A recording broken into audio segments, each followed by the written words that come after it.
नमस्कार, good morning. आज दिनांक 11/9/2025। क्वेश्चन नंबर पहला, वर्ल्ड माइग्रेटरी बर्ड डे 2025 का थीम क्या था? ए, आओ उड़ो ऊंचाई पर एक पक्षी की तरह भी रात में पक्षी के लिए रोशनी कम करे। सी, कीड़ों की रक्षा करे, पक्षियों की रक्षा करे। डी, पानी पक्षी जीवन का आधार है। इसका सी हो जाएगा, कीड़ों की रक्षा करे, पक्षियों की रक्षा करे। इसका विस्तृत जानते हैं। वर्ल्ड माइग्रेटरी बर्ड डे प्रवासी पक्षी के संरक्षण के लिए अंतर्राष्ट्रीय सहयोग को बढ़ावा देने के लिए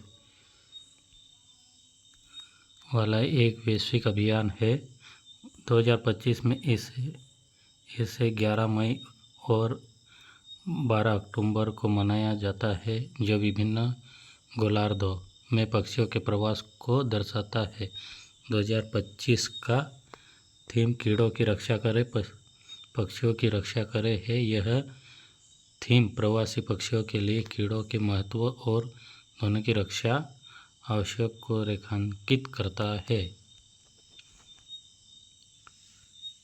प्रश्न नंबर दूसरा, हाल ही में झांसी में सुदर्शन चक्र कोर द्वारा आयोजित अभ्यास का नाम क्या है? स्वावलंबन शक्ति, राहत, सी शक्ति, डी युद्ध अभ्यास। इसका उत्तर हो जाएगा ए, स्वावलंबन शक्ति। अभ्यास स्वावलंबन शक्ति सुदर्शन चक्र कोर द्वारा झांसी के पास बबीना फील्ड फायरिंग रेंज पर आयोजित किया गया। इस अभ्यास का उद्देश्य भारतीय सेना को की आक्रमक रणनीतियों में विशेष और उभरती प्रौद्योगिकी का समावेश करना है। इसमें लगभग 1800 कर्मी शामिल हैं और 40 से अधिक औद्योगिक साझेदारों की 50 से अधिक नई प्रौद्योगिक उपकरणों NTE का प्रदर्शन होता है, जिसमें उन्नत ड्रोन और रोबोटिक सिस्टम शामिल है। प्रश्न नंबर तीसरा, लेजर इंटरफेरोमीटर स्पेस एंटीना लिसा मिशन नासा और किस अंतरिक्ष एजेंसी के बीच एक सहयोगी परियोजना है? A, Japan aerospace exploration agency, B, China national space administration, C, भारतीय अंतरिक्ष अनुसंधान संगठन, डी, यूरोपीय अंतरिक्ष एजेंसी।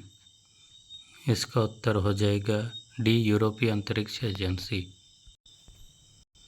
इसका विस्तृत जानते हैं। नासा में लेजर इंटरफेरोमीटर स्पेस एंटीना लिसा मिशन के लिए ये 6 टेलीस्कोप का प्रोटोटाइप पेश किया है।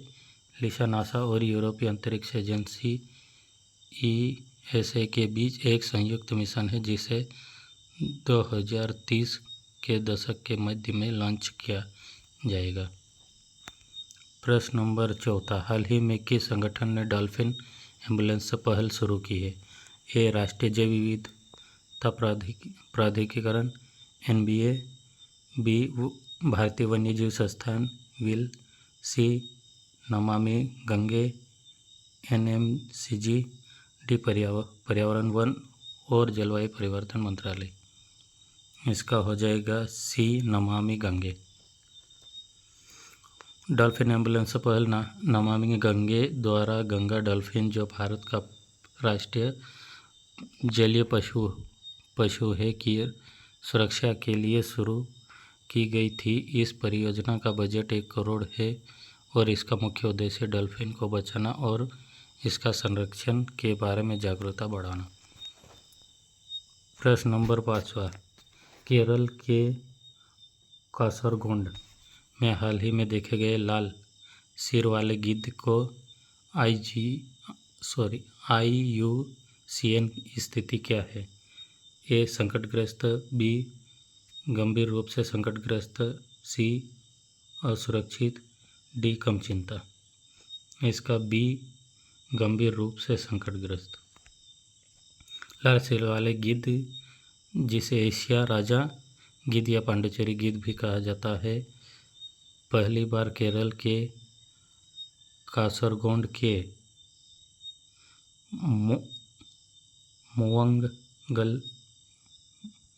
मोवंगल के पास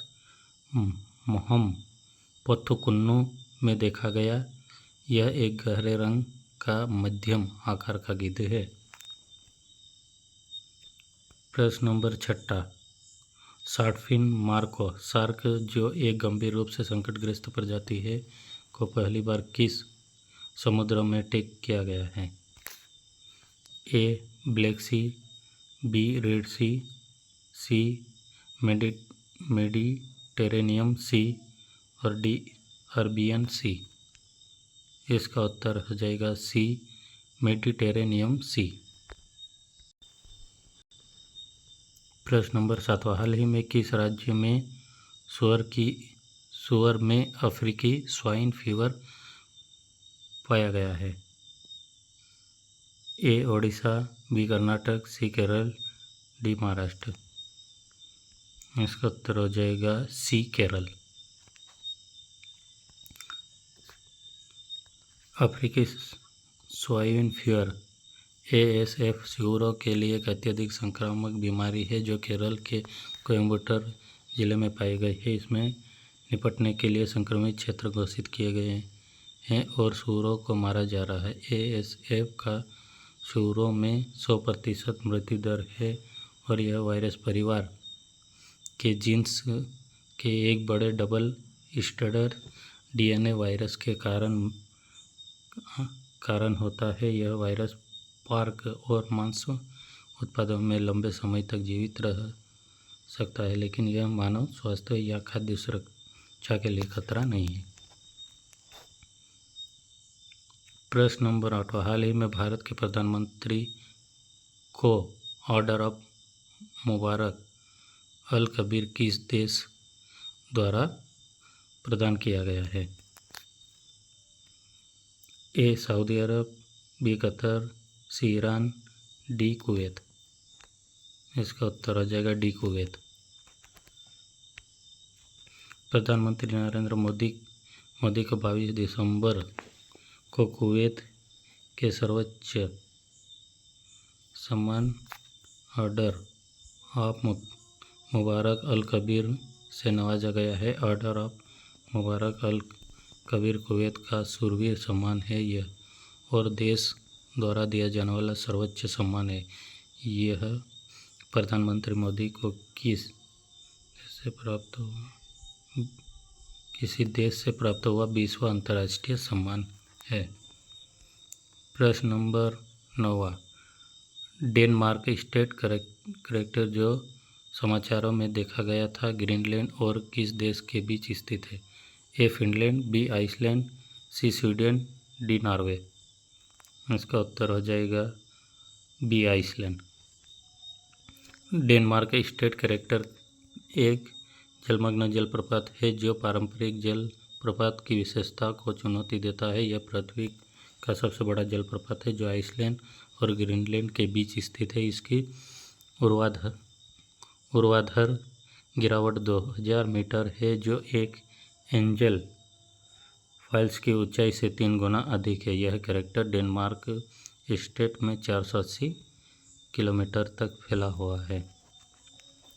प्रश्न नंबर 10, नई दिल्ली में द्वीप विकास एजेंसी IDA की 7वीं बैठक की अध्यक्षता किसने की है? ए गृह मंत्री अमित शाह, बी प्रधानमंत्री नरेंद्र मोदी, सी विद्युत मंत्री मनोहर लाल, डी रक्षा मंत्री राजनाथ सिंह। इसका उत्तर कमेंट में बताइए।